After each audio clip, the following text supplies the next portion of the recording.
I'm going to discuss the subject of overlapping shapes. And I talk quite often about, well, if you'd move this shape up and create an overlap, it would really help create a sense of space. So this is a spatial tool, and it's important that we understand its use and its value, because it's just subtle little adjustments can make all the difference in the world. I'm going to start off with this painting by Robert Lougheed, and I say the late Robert Lougheed. And he obviously was a Western painter. He's a Canadian, and studied in New York under Harvey Dunn, who was one of the great American painters. So Lougheed was a great organizer of his space. He really understood composition thoroughly, and just in a simple, you can see this simple movement through here of the arroyo, and creating this wonderful Z shape of the pattern in here. And you will notice that his choices, I mean, this is primarily a horizontal painting. I mean, obviously it's an extreme horizontal.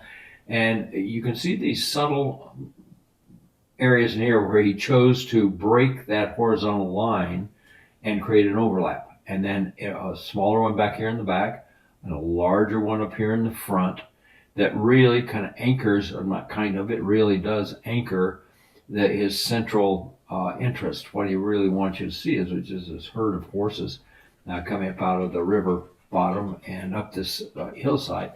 So let me get rid of some of these red marks. And one of the most important things to see that I want you to pick out here is just the masterful use of overlapping all these horses.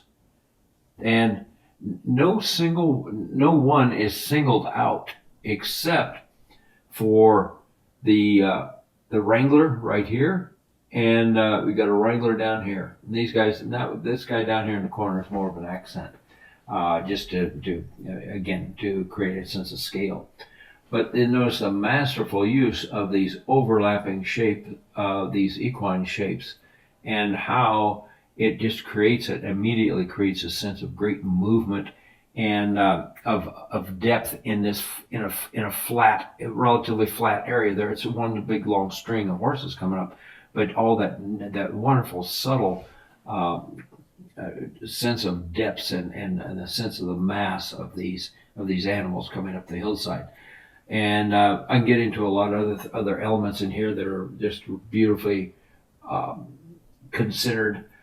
But I don't want to spend too much time on this because we're talking about overlaps. But I just have to mention this wonderful directional flow right here, flowing into the composition, and this wedge shape that he's created in here with the patterns of the rock and the ground plane and the grasses, and these wonderful. And this isn't so minor right here. This subtle grasses overlapping the horses as they come up, which again moves them a little bit further back in space in the foreground. I mean, it really establishes this foreground. So these are things to look for in your own work when you're considering. I'm a stickler for thumbnails, and that would be the place where you would really begin to consider, okay, where do I want to create my overlaps, and how subtle do I want them to be, how delicate, how large, how much space are they going to take up, like this big character right here. These are things that we work out in those quick thumbnails, so we have a directional map of where we want to go with our painting. And I will say, I'm going to preface this little discussion on this rather eclectic collection of paintings that I'm going to show you, because it addresses it in the subject in many different ways, and that's what I want you to be thinking about this.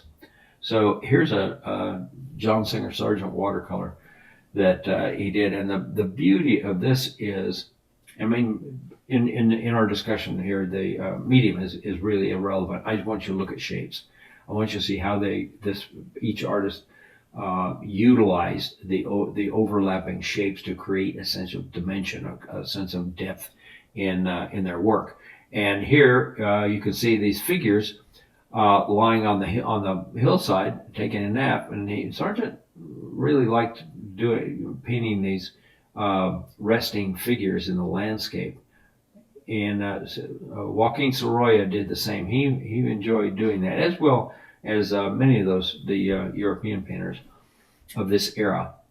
And you'll notice this beautiful arc that he creates with these overlapping figures, and just the lines of the. If you will just pause for a moment and not think of them so much as figures as just shapes on a flat surface, and how this light gets dark, how he creates these beautiful arcs up through here, and the shape of this umbrella, how it repeats these curves of the figures, but the positive and negative and the overlapping, mainly simply described with these very delicate images of or indications of the head on these figures. I mean, nothing more than just a note of flesh up here at the top, and up here in this figure, it's just simply a shape with an umbrella, over it, shading it. So I mean, you can identify it as a figure simply because these others, the light ones against the dark ground plane, have that humanoid shape to them. And since this one in the foreground is the one that's primarily explained, you can see her hand, and get rid of some of these red marks again. You see the indication of the hand and the indication of the head. So the human mind automatically assumes that all the other four figures are equally defined, and it's something that in a viewer that we don't have to explain every single detail and every single figure. If we just explain this first one right here, then the human mind then reads the rest of them as figures because we identify the shape. And you'll notice this really sensitive overlap of this horizon line, which is the hilltop here.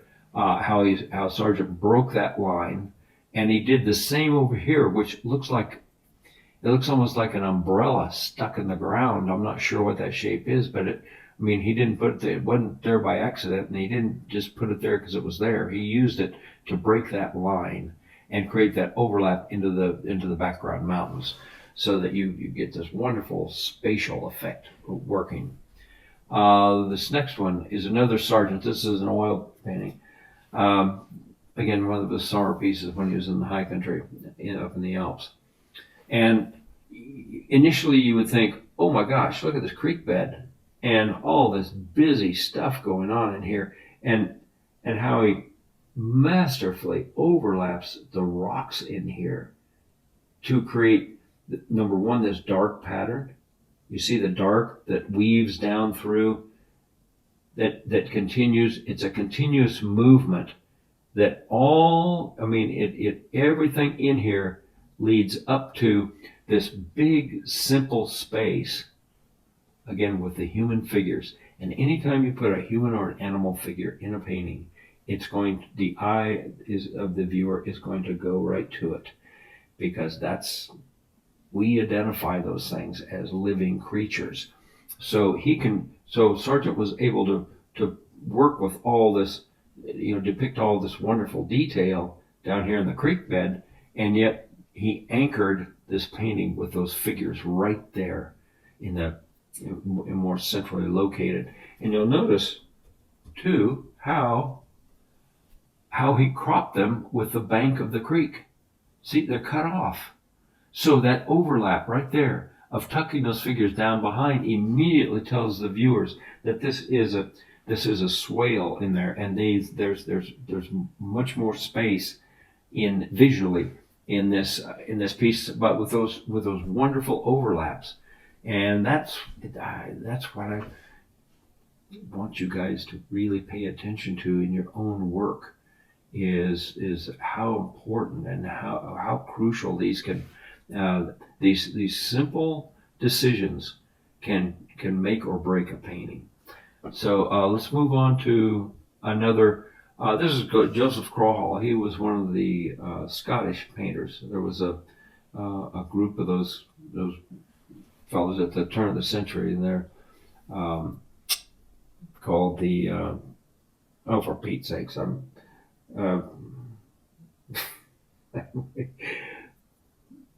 there. It was a group of like-minded Scottish painters at the turn of the century that were. All right, I'm not going to wrestle with that one anymore. I mean, because it'll come to me as soon as I wrap this up and go, oh, holy cow. And at any rate, Crawhall was a great composer, and then if you'll notice, if you will study their work, the painters from Edinburgh and Scotland in general, they many of them traveled and painted together in various parts of Europe and in North Africa. And this particular piece is, again, it's similar in the sense that Lougheed painting I showed you initially, and it's an extreme horizontal painting. And you have all these horizontal lines. And then he very subtly starts introducing these patterns of the water. And the main figure of this bovine figure in here, the cow, is or steer, is obviously. I mean, this is in a sense a portrait, and he's used the portrait painter's devices. If you'll notice this line, this dark line here, connecting right to the head of the steer, and if it essentially, he has created this overlap on purpose to imply this dimension, this spatial dimension. And you notice he takes one horn and breaks that darkest line back there in the back. And that little movement is similar to these real delicate tree shapes back here, breaking that dark line. Those are overlaps. Those are the overlaps that are really key to explaining the space to the viewer. And I want to especially note to you, for you to take notice of the masterful use of the grasses overlapping the figure of this bovine figure. And again, these overlaps of the grasses in the water, which immediately tell the viewer, it pushes that water back in space and establishes this foreground. I mean, it's just those subtle innuendo that tells the viewer this mass is in front of everything that goes on behind it. And I know that's a very simplistic way of putting it, but these are the things that are so worth considering when we are putting a picture together. So that's why I just feel like it's so important to call your attention to these things. Okay, and we will move on to the next image. Again, this is Joseph Crawhall, and this was from a trip to Algeria that he made. I think he made several trips to North Africa with another one of the Glasgow painters. In fact, this particular group of painters were referred to as the Glasgow Boys from Glasgow, Scotland. And they obviously, there weren't any women in the group, so this was before, this was back at the turn of the century when these things happened, before ladies were invited along on the trips as painters. And so please don't be offended by the title of this, ladies. It's just one of those facts of history. And but okay, enough of that. But it's just, again, along the same lines as what Lougheed did and Sargent worked. These painters were masters of explaining space.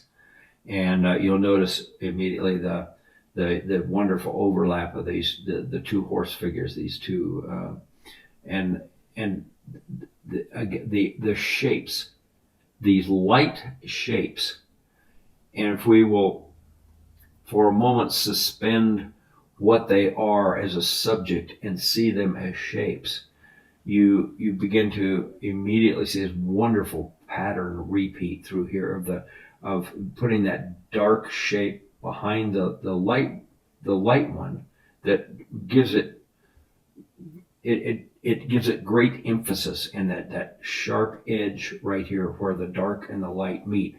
That is a major attraction for the eye, and to move it through the painting, and all those wonderful little indications back here in the background again of these with these tint structures overlapping, and the figures overlapping the light colored tint structures.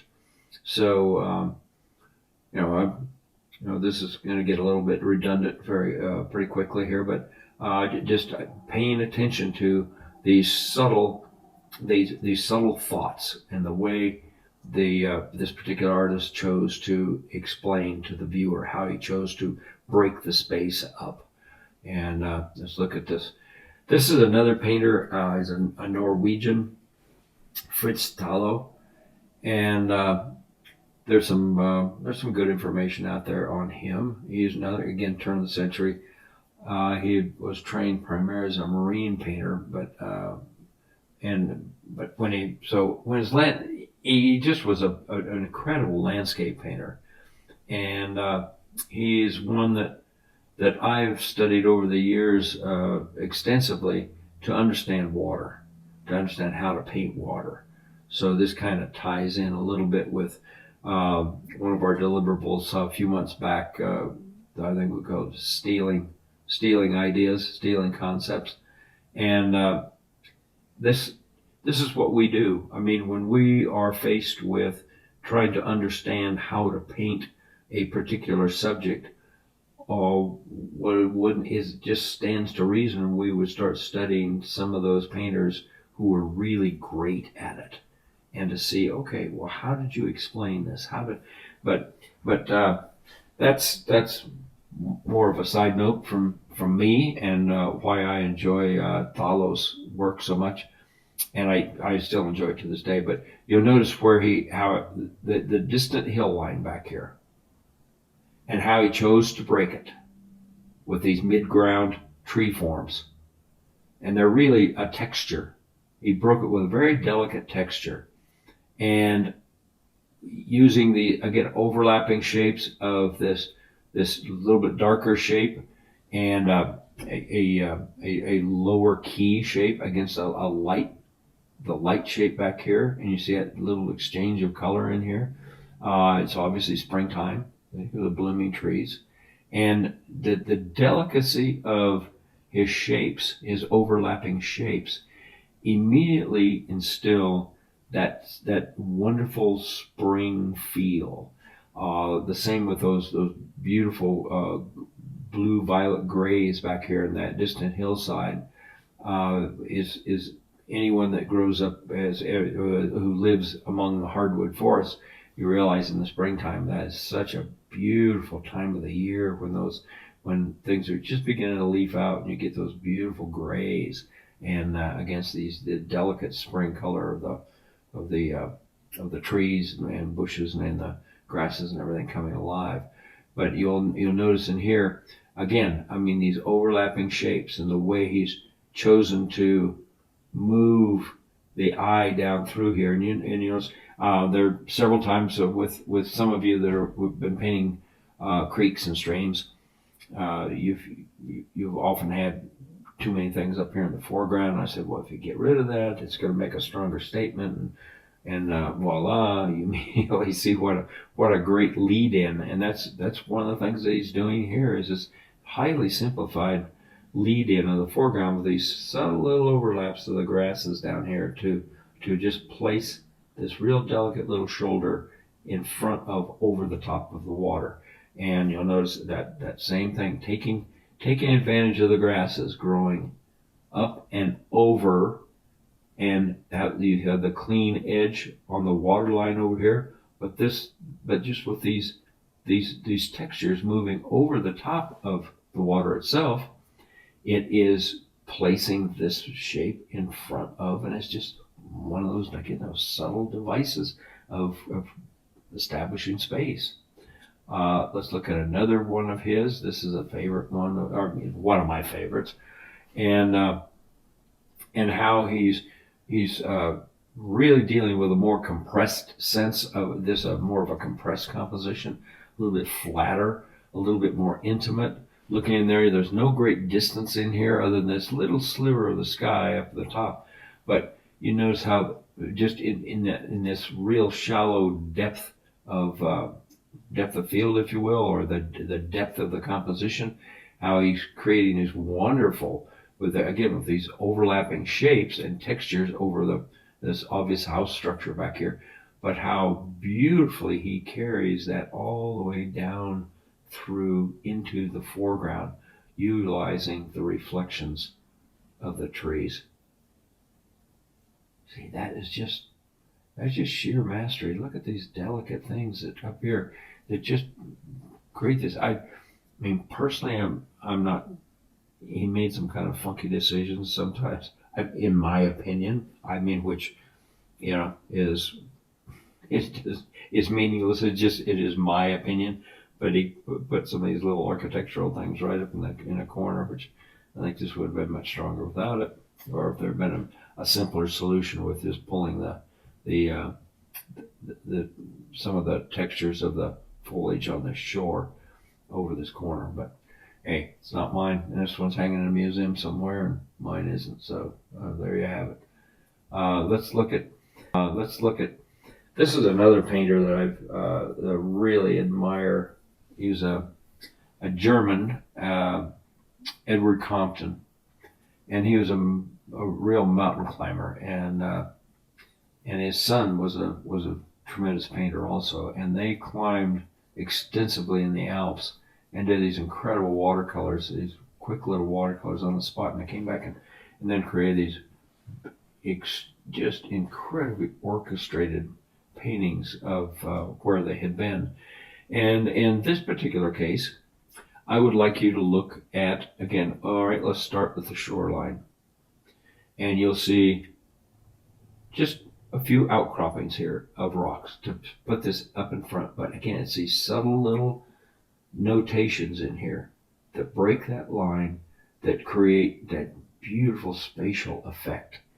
And how he's used the darks to tie this foreground into this really almost ethereal background back here with this cloud. And this is the ultimate in overlaps. It's just one of those things that is a real heart stopper when you see it painted well. And boy, this guy was good at it, and using just the atmosphere itself to create an overlap and really place that mass back into the background. I mean, move it back there just in such an elegant way. These are again. I hope you take time and look at these and study them in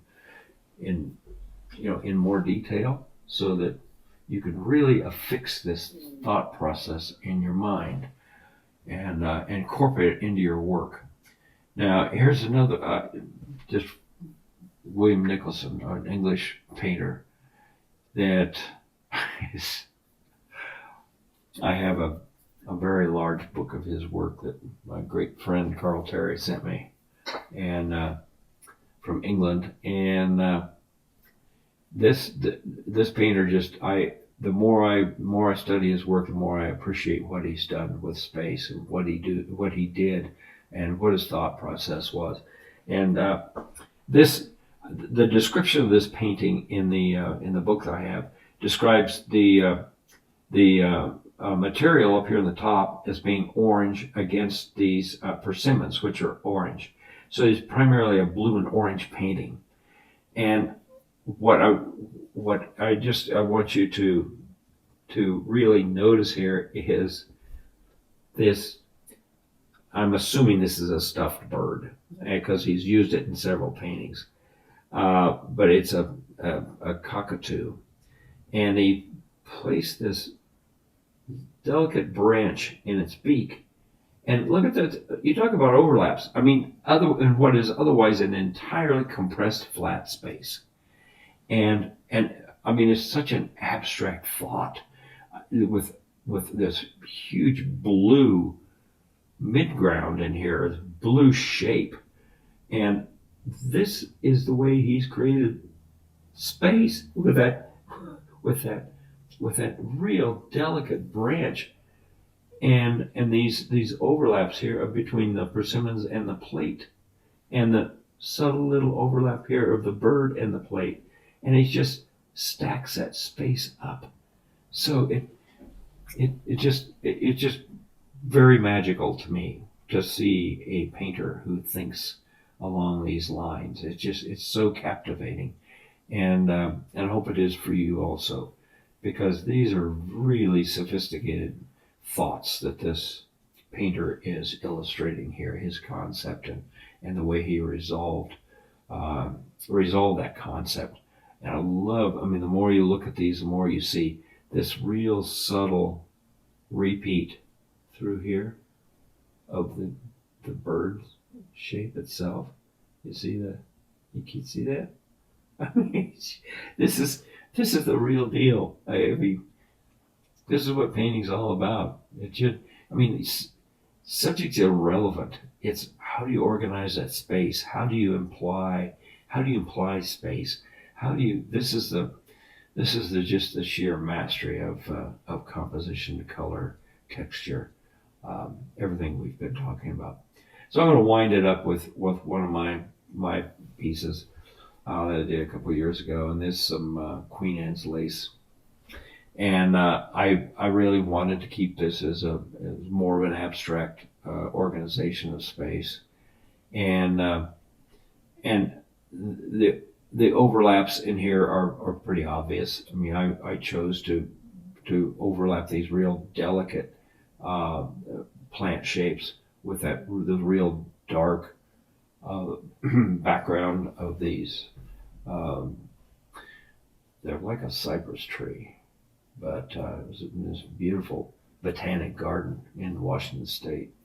So, we spent a day out there painting at this place, and I did a little on the spot, and then reorganized when I got home. But this is how I chose to play up the interplay of darks and lights to create the implication of overlaps, and just pulling lines up over this softer background and these really more abstract textures going on back here, and it's just thinking in terms of texture and patterns, and how do I get that to real subtly move forward? In other words, to get the main stalk of the plant to step forward, and it's just a matter of playing with these things and creating the overlaps in key areas to, again, create an illusion of space. Hi, I'm Skip Whitcomb. I'll be conducting a mentoring course on color harmony. In over 40 years of teaching, color seems to be one of the biggest mysteries. We'll be able to spend a year together developing a reliable foundation for making harmonious color decisions. There are certain irrefutable truisms in painting.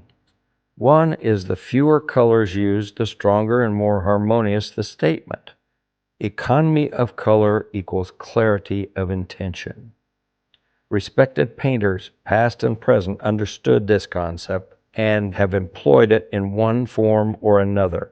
We will explore the power of a limited palette, calculating progressive sequences of 3 to 6 colors, referred to as harmonic chords, and explore how to select the best color set to serve our concept. The goal is to give each artist a reliable foundation for making color decisions, for developing personal expressions of color. Hope to see you in the course.